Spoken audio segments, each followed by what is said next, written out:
Assalamualaikum warahmatullahi wabarakatuh. Perkenalkan, nama saya Mrs. Safa Maulidi Hardiman dengan NIM 2310614016. Kali ini saya akan menjelaskan dan mempraktikkan proses ETL menggunakan Python dengan dataset CryptoCurrency. Di sini saya tidak hanya menunjukkan hasilnya, tapi juga menjelaskan setiap bagian code supaya lebih mudah dipahami. Sebelum masuk ke codingan, kita pahami dulu apa sih itu ETL. Setelah saya baca-baca di artikel gitu ya, ETL adalah singkatan dari Extract Transform Load. Kalau dijelaskan secara sederhana, extract itu adalah proses mengambil data dari sumber, misalnya file CSV, database, atau API. Nah, sedangkan untuk transform itu proses membersihkan dan mengelola data supaya lebih rapih dan sesuai kebutuhan. Nah, untuk load itu adalah proses menyimpan data yang sudah bersih ke tempat tujuan, misalnya database atau file baru. Nah, kenapa sih ETL itu penting? Karena data mentah biasanya masih berantakan, ada data kosong, formatnya tidak konsisten, atau ada informasi yang tidak diperlukan. Jadi sebelum dianalisis, data harus diproses dulu. Nah, di situ fungsi dari ETL. Nah, sekarang kita masuk ke praktiknya. Di code pertama, saya jalankan import pandas. Ini.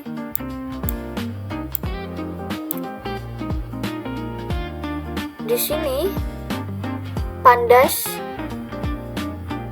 artinya saya menggunakan library pandas untuk mengolah data berbentuk tabel.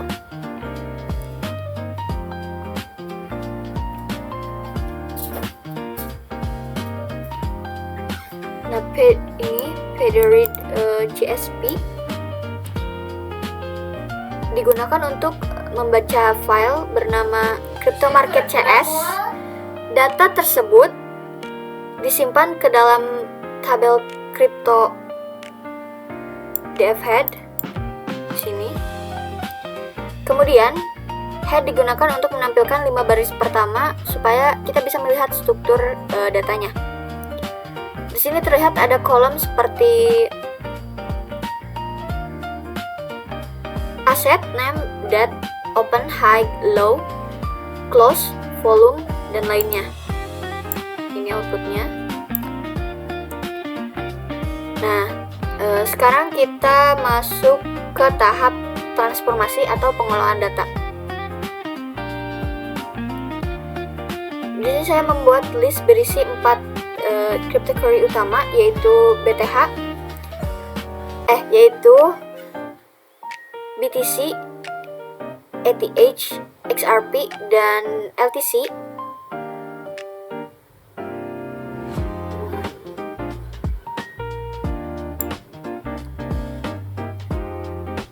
Artinya nanti hanya ada 4 aset ini saja yang akan diproses.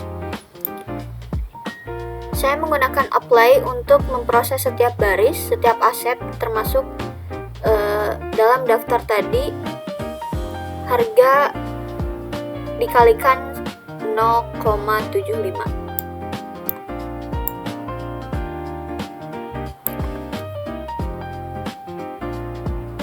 Angka 0,75 ini saya gunakan sebagai contoh cross konversi dari dolar ke pound. Kalau aset tidak termasuk dalam daftar, maka nilai diubah menjadi none atau kosong. Hal yang sama saya lakukan untuk kolom open, close, high, dan low. Selain itu, saya jalankan crypto df Drondorf.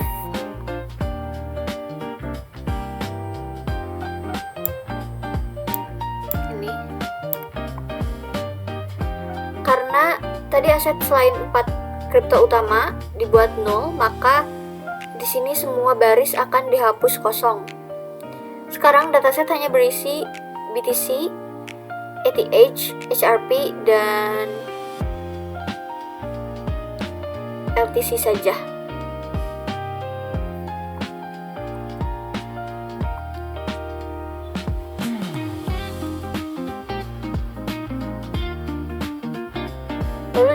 Lalu di sini saya menghapus beberapa kolom yang tidak diperlukan untuk analisis harga.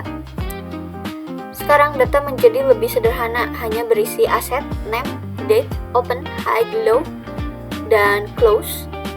Ini membuat dataset lebih bersih dan fokus.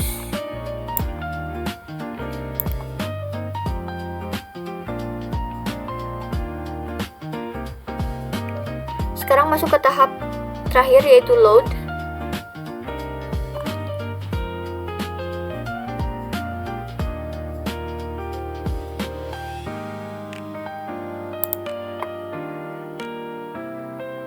Nah, ini adalah hasil dari data set lebih bersih. Ya, tadi menggunakan crypto DF Drop. Ini labels. Nah, maka di sini outputnya menjadi lebih bersih, hanya ada aset, name, date, open, high, low, dan close. Dan ini adalah hasilnya. Nah, sekarang kita masuk ke tahap load, membuat database import SQLite tree. Ini saya menggunakan SQLite untuk membuat database sederhana bernama SessionDB.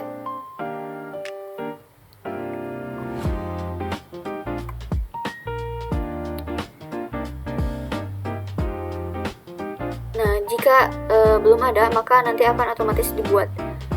Lalu menghapus tabel lama dengan drop table.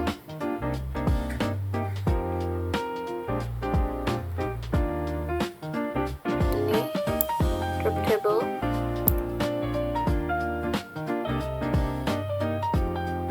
Dilakukan supaya kalau sebelumnya sudah ada tabel dengan nama crypto, maka akan dihapus agar tidak terjadi error. Nah, saya juga membuat tabel baru dengan struktur ID, aset, name, date, open, high, low, dan close. Jika muncul tabel created successful, berarti tabel berhasil dibuat.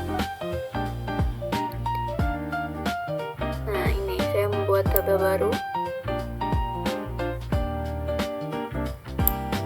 Di sini tabelnya sudah successful, berarti ini tabelnya sudah berhasil dibuat. Lalu memasukkan data ke database. Setelah ini muncul pesan data enter successful. Nah, ini kita jalankan perintah ini. Lalu nanti dia akan muncul data enter successful seperti ini. Lalu menjalankan query select from crypto, data berhasil ditampilkan di terminal. Ini membuktikan bahwa proses load ke database itu berhasil.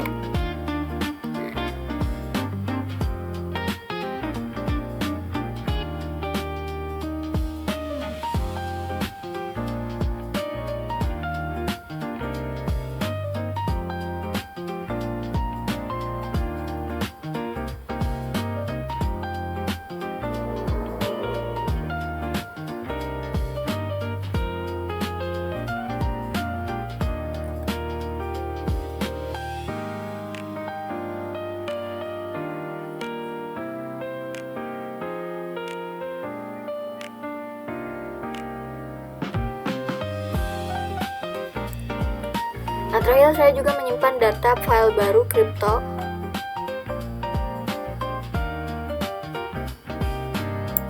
Ini.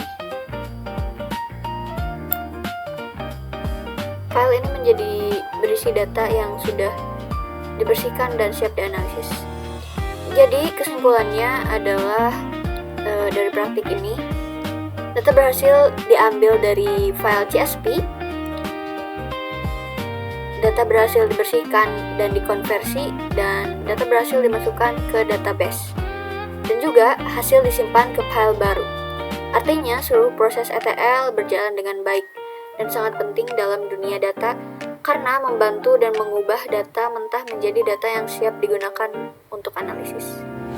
Nah, ini berhasil disimpan ke Crypto Transform CLSP.